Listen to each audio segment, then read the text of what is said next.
So let's take a look at our week at a glance real quick, just to make sure we're all on the same track. So we got Monday, Tuesday, Wednesday, Thursday. So this is going to be our exam on chapters 7 and 8. It's going to be a big test. Monday we're going to finish, hopefully, chapter 8. Whatever we don't get done on Tuesday, we'll finish then. So chapter 8, finish chapter 8, plus we'll call it a work day since we probably don't really have time to get a lab in. Wednesday we'll start in on chapter 9. And remember, the exam is on Thursday, and on Friday we have no class. So we're going to cancel class that day. So what we left off in is we were using enthalpy, and we were figuring out lots and lots and lots of ways to either use it for some calculations or to use it, or ways to calculate it using bond dissociation energies and Hess's law and things like that. Today what we're going to look at is enthalpies of physical change. And so we're going to take a look at the process of going from a solid to a liquid to a gas. And part of this material is in chapter 8, and part of the material is actually in chapter 9, or chapter 10, the way your book goes. So read about it in chapter 8, and then the chapter 10 stuff, let me give you at least a reference on a page number for it, so you can, because you don't want to read the whole chapter. But you would want to read up on section 10.4, basically. So just 10.4, and really it's something that can go in either section, I think, pretty well. So if I take a look at this graph, I'm going to add energy.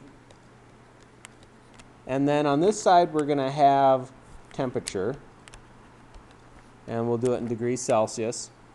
And then we are going to do this as an example graph for water. So the important points for water are 100 degrees Celsius and 0 degrees Celsius. So the idea is that if I have a water sample that starts off somewhere below 0 degrees Celsius, and I slowly heat it up, what I'm doing is I'm in a solid phase until I hit 0 degrees Celsius. And then all of the energy I add at 0 degrees Celsius allows me to transition from being a solid to a liquid. So they coexist at 0 degrees Celsius. And then all of the energy that I add after 0 degrees Celsius up to 100 degrees Celsius goes to increasing the temperature, so this is just the liquid state. And then we also have another equilibrium situation where we have both liquid plus gas present, so they coexist. I guess I forgot on the bottom one. And then, of course, after 100 degrees Celsius, once we've converted all the liquid to a gas, any additional energy is just going to heat up the gas. So we've got a couple different parts on that graph that we want to talk about. So in the solid phase and the liquid phase and the gas phase, we can use the equation Q equals ms delta T to describe what's happening, where S in this case is the specific heat for liquid water, which is 4.184 joules per gram degree Celsius. And I don't know if I even have the values for the other two states of water. Those are much, much less used. 2090. What is that, though, unit? 2.90, is that joules per gram degree Celsius? Okay. And I guess I have them someplace in my notes. I just have to look for them.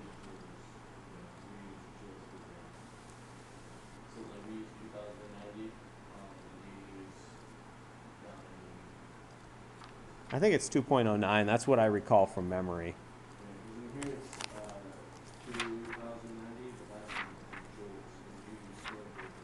For specific heats, we normally use joules.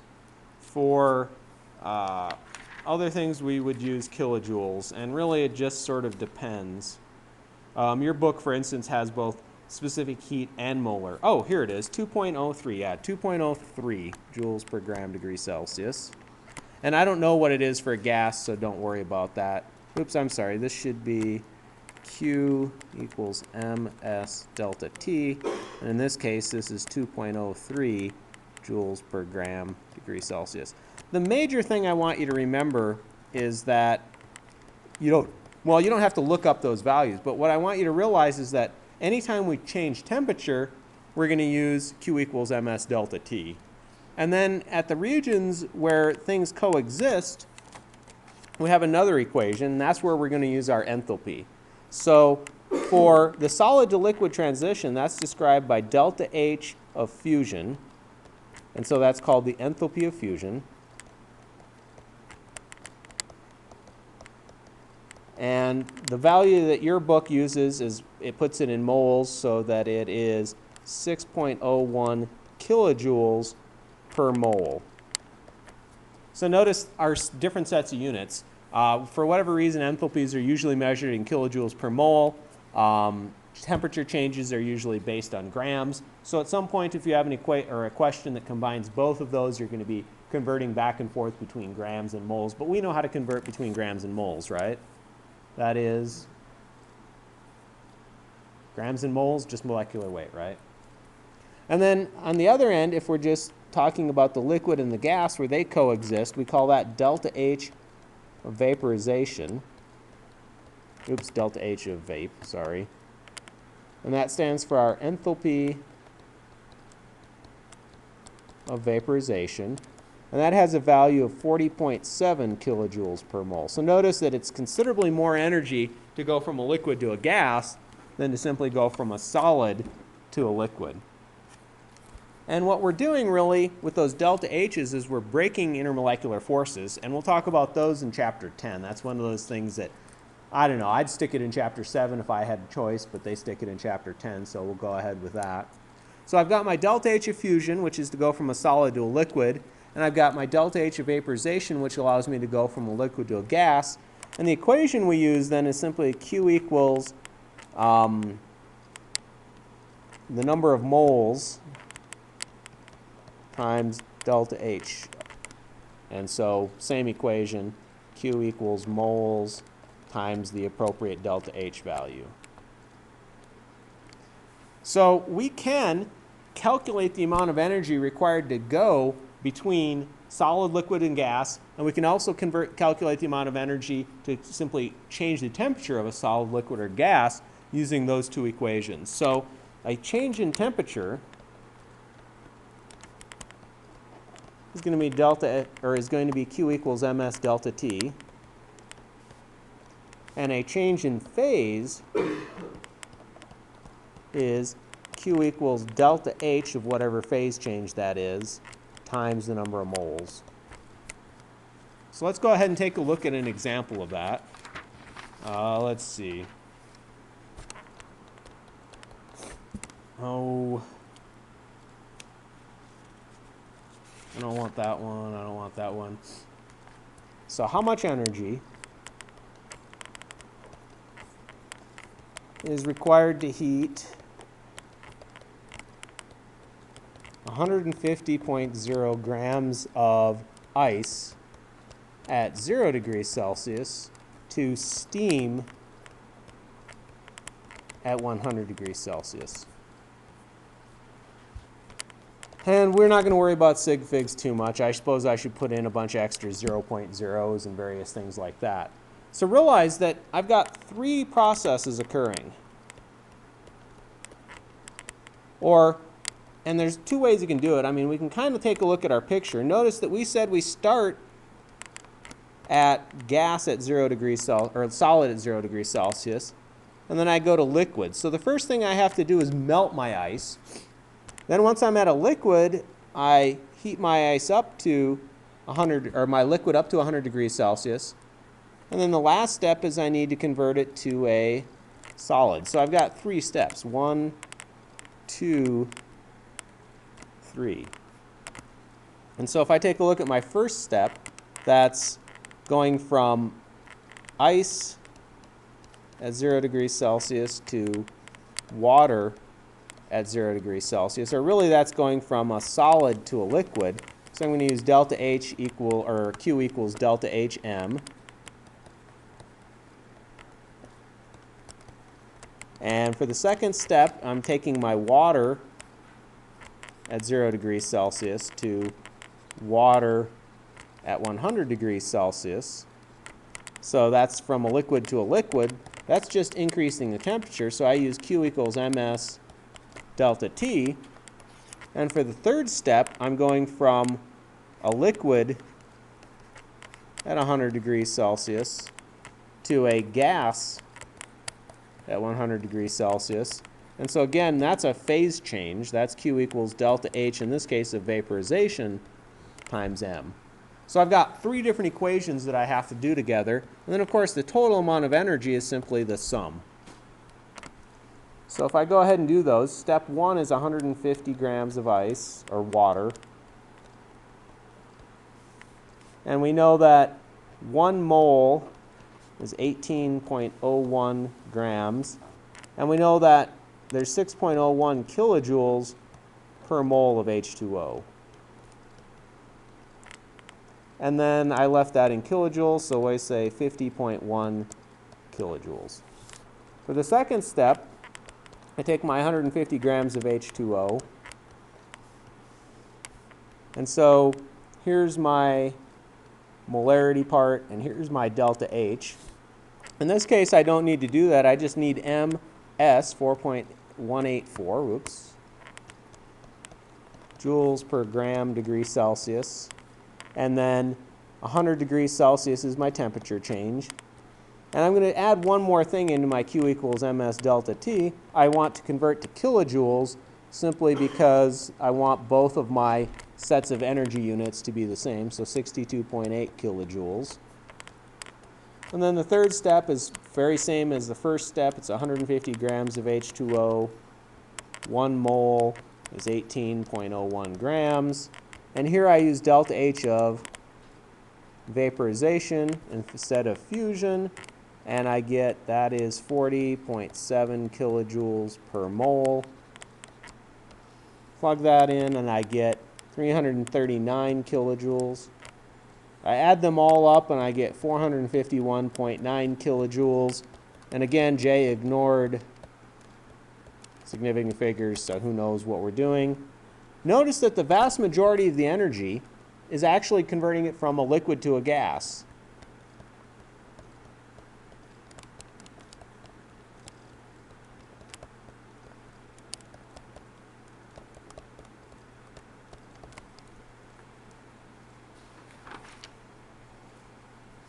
So we can go ahead and use these for reactions. Another thing that we can measure is we can use calorimetry, and we've already talked about this on our lab section or on our lab day last week, to calculate delta H of reactions. And so if I'm given the reaction, calcium oxide plus H2O goes to calcium hydroxide,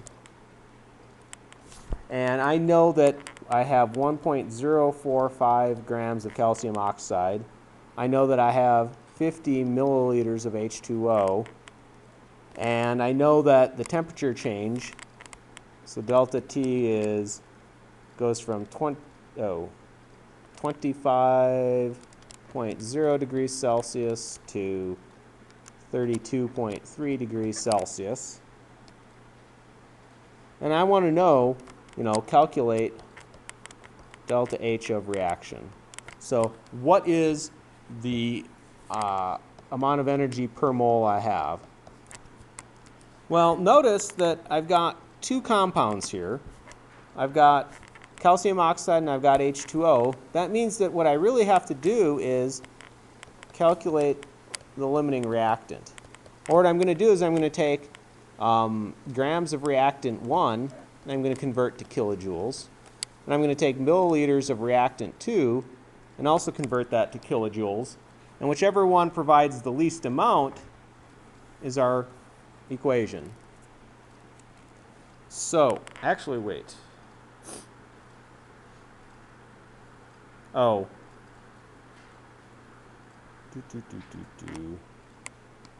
Okay, so yeah. So first step is we need to use Q equals ms delta T on our mixture. So we know that our total mixture is 51.045 grams. That's basically CaO plus H2O. And we know it's 4.184 joules per gram degree Celsius.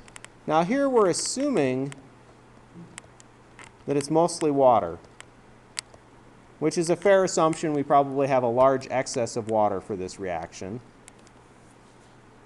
And let's see, we tested the temperature change is 7.3 degrees Celsius. And since we want our units to be kilojoules, we'll throw in one extra step. 1,000 joules, grams, degrees Celsius, joules and joules cancel. So I get 1.56 kilojoules. And I lied here. This really isn't a limiting reactant question. Jay was thinking of the last lecture, the one we had. Here we're assuming that we have excess H2O. Therefore, calcium oxide is the limiting reactant. And if you do the calculation, you'll also know that. So I know how much energy I have. The second step is I need to know how many moles reacted, so 1.045 grams of calcium oxide. 1 mole is 56.08 grams of calcium oxide. And so I know that 0.01863 moles of CaO. So I can combine steps 1 and 2. And I get 1.56 kilojoules of energy was evolved, and 0.01863 moles of CaO was used. And if I do the math, that's 83.7 kilojoules per mole of CaO. And we know that we should have a negative answer because the temperature increased. Therefore a negative delta H because it's exothermic.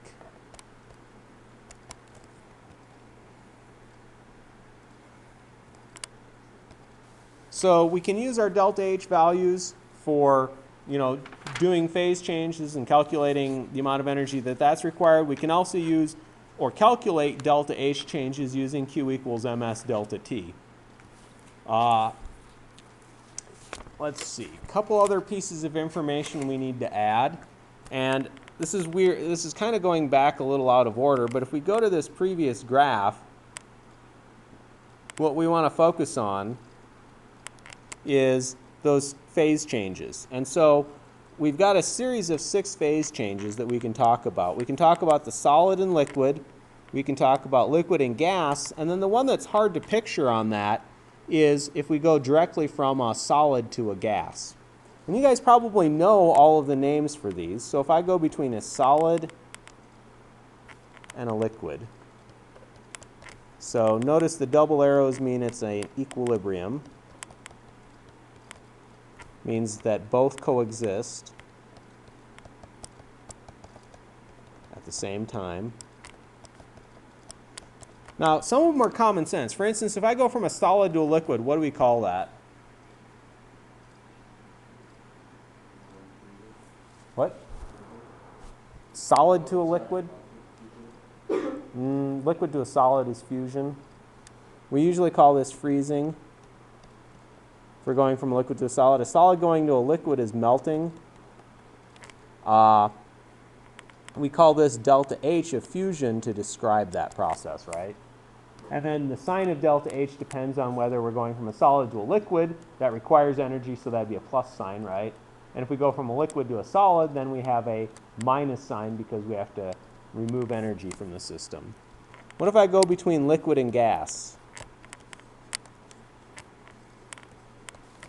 What is a liquid to a gas process called? It occurs at the boiling point, right? But what's the process itself called? It doesn't actually, we can go from a liquid to a gas not at the boiling point too. The process is still the same. What would you say if I left a glass of water out and it disappeared overnight? Yeah, vaporized, so either vaporization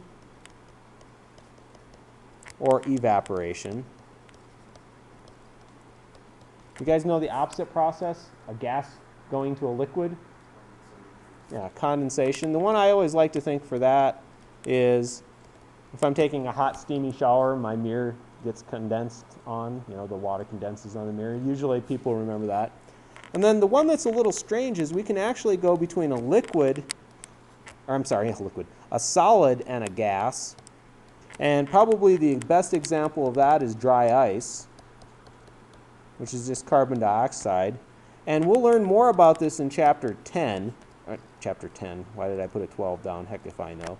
In chapter 10, when we go into a little bit more detail on this. Does anyone know the process of going from a solid to a gas? Dang. Did you have that in physics already? From high school? Rock on. What about the opposite one? That's the one that always gets me. I have to trick my brain into thinking about it. Deposition. Did you remember that too? Oh, good. I mean, seriously, like I would argue, if I had to pick the two that people always get wrong on the darn test, that's the two. Meaning most people don't have a very good way to do it. Let's see, make sure we're not forgetting anything. We kind of did that part a little out of order.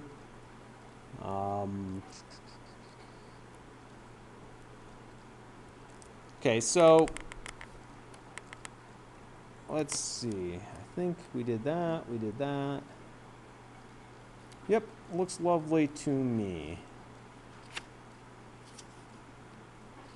I think that covers that section. So that's enough for homework 8F. So that's due tomorrow, since we're going to have a work day to help finish it up. So make sure you try to get that done tonight. Now technically you can turn it in on Wednesday. The only problem is that the test is on Thursday because we wanted to squeeze it in right before our break instead of having you guys try to remember this all over Thanksgiving, which I got to be honest, turkey kills brain cells. I'm a firm believer in it.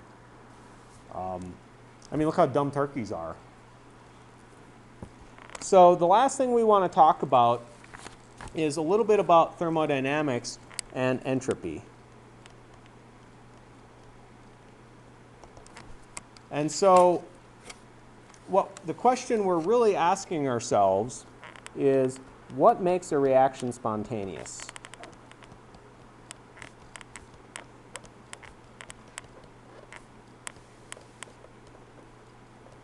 And before we go too far, maybe we should mention what we mean by spontaneous. Spontaneous is basically a process which proceeds on its own without a continuous outside influence or external influence.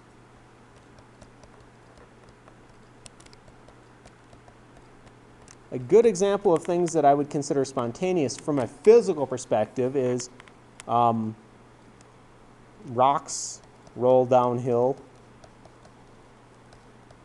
once you give it a little push. Water falls downhill. And the key here part is that it's without a continuous external influence, meaning we're going to consider a reaction spontaneous where once the reaction starts, it proceeds to completion entirely without stopping. The opposite of spontaneous then is non-spontaneous, which means that you requires a continuous external influence to occur. Examples of that from a physics or from a big picture sort of way, not really physics I guess, but what I would consider some macroscopic viewpoint, not thinking about it in terms of chemistry, is that I can push a rock up a hill. But in order to get that rock to go up the hill, I have to be continuously pushing. The second I stop pushing, does the rock keep going up?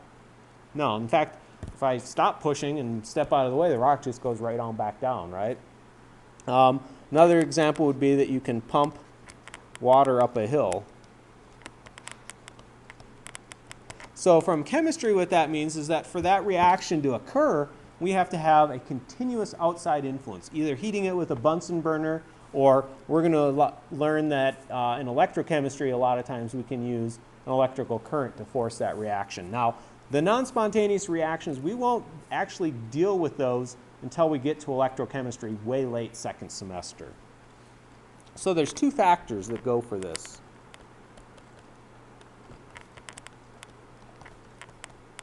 Determine spontaneity.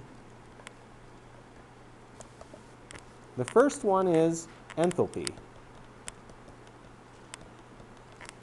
So if delta H has a positive value, that is non-spontaneous, meaning we have to add energy for the reaction to occur. If delta H is negative, that means that a reaction would tend to be spontaneous, meaning energy is a product. The second one is, so we've been talking about enthalpy all day. The second factor is entropy.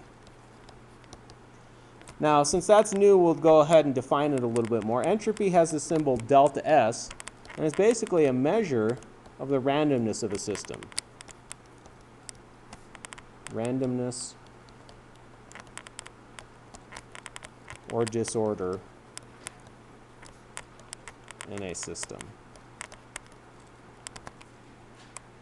So a disordered system, delta S is large, and for an ordered system, delta S equals small. And so if we have delta S, spontaneous is when delta S has a, oh, I should also point out units of entropy are joules per Kelvin. And so notice that it depends on temperature. So we'll say more about that in a second, meaning high temperature equals high entropy. Because remember, temperature is proportional to the kinetic energy. So the more kinetic energy those molecules have, the more disordered they are, because they can vibrate, rotate, translate, and just move through space at a faster and faster pace. And so they're more and more disordered. For delta S, the sign conventions are exactly the opposite. If delta S is positive, we can consider that spontaneous. And remember, a positive value means that disorder is increasing. And if delta S is negative, that's considered non-spontaneous. So the idea is to take and create order from disorder requires energy, actually, usually, and it leads to a decrease in the delta S value, so it tends to be non-spontaneous. Another good way to kind of think about entropy is essentially thinking about shuffling a deck of cards. After you shuffled it, then it takes energy to reorder those cards. We also happen to know that once you shuffle a deck, what's the chances of you shuffling it back to the original order? Very slim. I mean, it could happen, but I've never seen anyone do it. So we've got two things to factor in: changes in enthalpy and changes in entropy. And if we take a little bit of a deeper look at entropy, we can see that, where did it go? I don't even know anymore. My notes are in such a thing. We just make it up off the top of our head anyway. Probably easiest. So entropy tends to be rotations, vibrations, and finally translations of atoms. And as we go from a solid to a liquid to a gas, we increase entropy because we increase kinetic energy. I should point out that we're going to have an entire chapter on just thermodynamics and entropy. And so this is more of a, I don't know, I'd call it a primer. And really, if you understand the primer pretty well and can do a few problems with it, what you'll notice is that when it comes time to doing the real part, or the real stuff with more signs, then it's a lot easier too. Or signs. So, spontaneity depends on two factors. And so the way we combine this, or the way we combine delta H and delta S into one equation to determine spontaneity,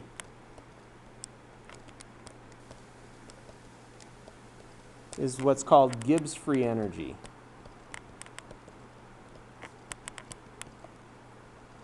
And so that is given the symbol delta G. And delta G is equal to delta H minus T delta S. So notice that the Gibbs free energy has a temperature term. That temperature must be measured in Kelvin. And then the sign conventions for delta G are, if you go ahead and calculate it, if delta G is equal to negative, then we say that something is spontaneous. If delta G is equal to positive, then it's non-spontaneous. And if delta G is equal to 0, then that's technically in equilibrium, meaning that it can go both directions. So let's take a look at an example of that. So we're going to calculate delta G. Oh, I should also point out, I guess, on the entropy page, I always forget things like this. Appendix B equals a huge list of values. And so obviously for this chapter, and for any chapter for that matter, although it's not as useful in some of the other chapters, you automatically get a table, which is essentially that appendix. And I think that appendix also actually contains some of the delta G values. So we want to calculate delta G for water under the following conditions: minus 10 degrees Celsius, 0 degrees Celsius, and 10 degrees Celsius. And we know that delta H of reaction for H2O solid going to H2O liquid is equal to 6.01 kilojoules per mole.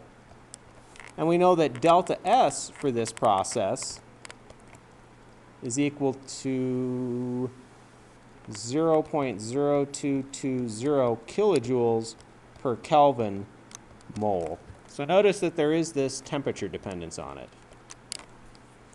So if I go ahead and calculate, say, delta G at minus 10 degrees Celsius, then I get 6.01 kilojoules per mole minus, now 10 degrees Celsius is actually 263 Kelvin times 0.0220 kilojoules per K mole. So notice my K's do cancel out, and I simply get 0.22 kilojoules per mole, and that's a positive value. And so it's non-spontaneous, which if you think about it makes sense. Does ice spontaneously melt at minus 10 degrees Celsius? No. If I do that for the other two cases, so I've got A, B, and C, so if I calculate delta G at 0 degrees Celsius, J is going to skip the in-between part because it's boring, I get 0 kilojoules per mole. So if delta G is 0, that means I'm at equilibrium. So if you think about it, ice at equilibrium can go between the liquid phase and the gas phase, right? That we can have both coexisting at once. And then, of course, I guess it shouldn't be a surprise, but delta G at 10 degrees Celsius for that process is minus 0.22 kilojoules per mole. Oh, I forgot, that's equilibrium. And this is a case where it is spontaneous. We know that solid ice will spontaneously melt to make liquid water at 10 degrees Fahrenheit Celsius, right? So we can use these delta G values and delta H's and delta S's to determine whether something's a solid, liquid, or gas, depending upon the temperature, And we can also determine technically the amount of energy it would require and a bunch of other things. But for this, we're just going to go with a fairly simple case. So if we take a look at it, what we're really saying is that we can make a matrix. We can have delta H, delta S, and delta G. And we only have a couple values that we can have. Delta H can be positive or negative, and delta S can be positive or negative. And so there's really only 4 combinations. This kind of reminds me in math class, you know, when we talk about a positive times a positive is a positive, right? And a negative times a negative is a negative. It's kind of the same chart. But notice what happens if we say that delta G is equal to delta H minus T delta S. If both values are positive, then delta G is less than 0 if and only if, that's what the 2IFF means, if and only if, T delta S is greater than delta H. What that means is that it's spontaneous at high temperatures. If delta H is positive, meaning non-spontaneous, and delta S is negative, that means the reaction is never spontaneous. You know, that would be an example, for instance, of trying to melt, you know, where we would have to have an external outside influence or force acting upon the system in order to make the reaction occur. So it'll never be spontaneous. If I have delta H is negative and delta S is positive for a process, that means it's always spontaneous. Some things just naturally occur. And then the last case is if it's negative and a negative, then delta G is less than 0 if and only if T delta S is less than delta H, or basically it's only spontaneous at low temperatures. For instance, freezing only is spontaneous at low temperatures. At high temperatures, you can't freeze things. So given a bunch of delta H, delta S values and a temperature, one can figure out if something is going to be spontaneous or non-spontaneous at various temperatures. And then the last thing we want to look at is that idea of equilibrium. So that's when delta G equals 0, or what we're saying is that delta G equals delta H minus T delta S. Well, if delta G is 0, then we can solve that equation for T and see that T is delta H over delta S. And what this tells us is the equilibrium temperature for any process. So if you know delta H of, say, fusion, and you know delta S of fusion, then you can calculate the temperature at which fusion takes place. So if delta H of fusion for water, for instance, is 6.01 kilojoules per mole, and delta S is 0.0220 kilojoules per mole, if I take T equals 6.01 divided by 0.0220, I get my answer is equal to 273 Kelvin, which is equal to 0 degrees Celsius. And so I can calculate melting points and freezing points for any substance given delta H and delta S values for that.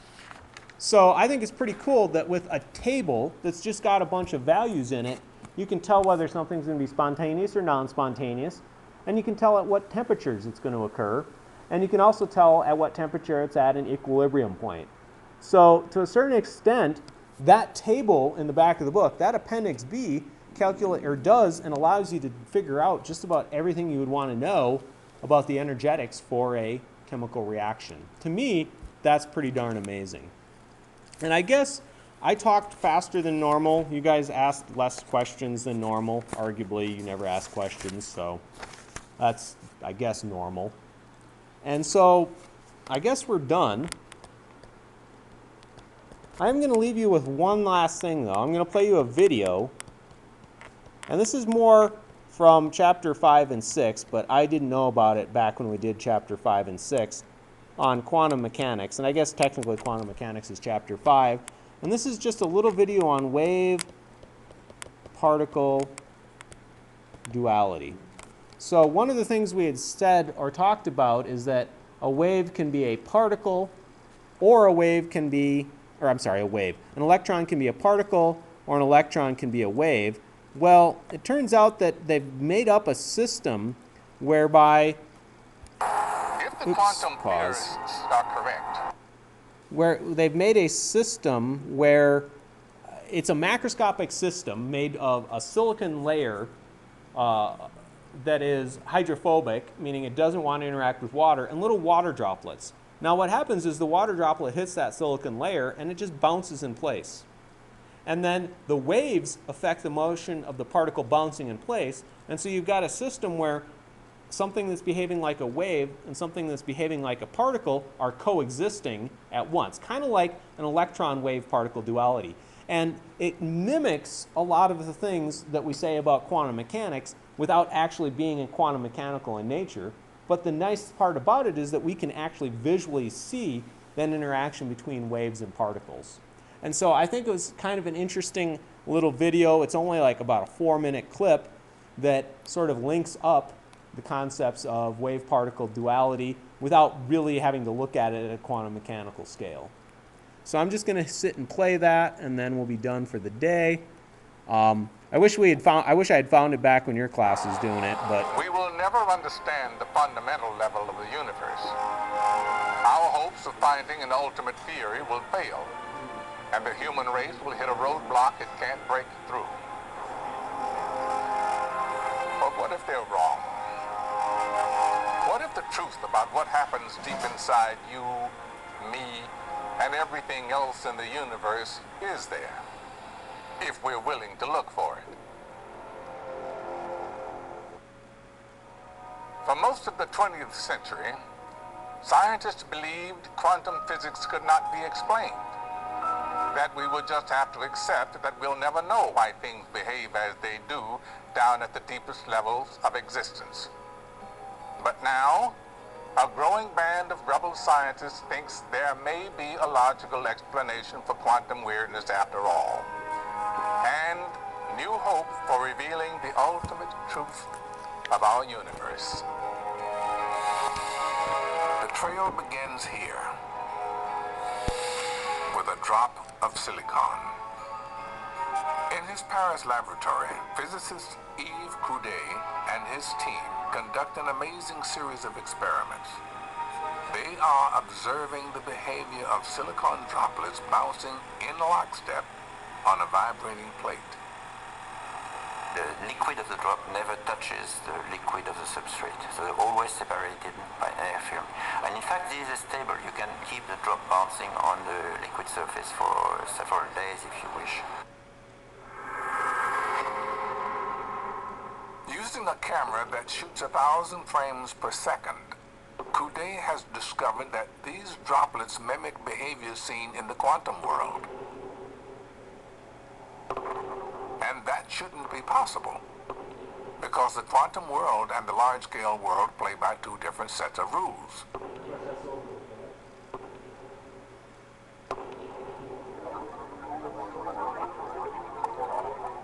Yet here we see a single droplet moving randomly like a quantum particle, but behaving like a quantum wave. If you watch this carefully, you'll notice that the wave appears to be guiding the droplet. In fact, the wave fields around the droplets develop a memory of the trails they have followed. Despite their random behavior, they follow a small number of paths. Again, this is eerily similar to the behavior of quantum objects. This runs so contrary to popular belief that at first, Coudet refused to believe what he was seeing. In any physics experiments, you only see what you are prepared to see. Of course, this was very obvious that there was a memory, but it took us some time to realize that it was that we were observing, because you have to adapt this new idea. Perhaps most revealing of all, Coudet has reproduced the double-slit experiment using his bouncing silicon droplets. The mystery of quantum mechanics is, how can things like electrons sometimes behave like particles and sometimes behave like waves? Perhaps this is the answer. They are particles and waves. Of course, this system, though small, is not quantum. Our system is not a model of quantum mechanics, but it is an association of a particle and a wave, and some of its properties are similar to the properties that are observed in quantum mechanics. Coudet won't claim that his experiments show us what is really happening down at the deepest layers of existence. So I think it's just a nice visual example. I mean, they're not saying it's quantum mechanics.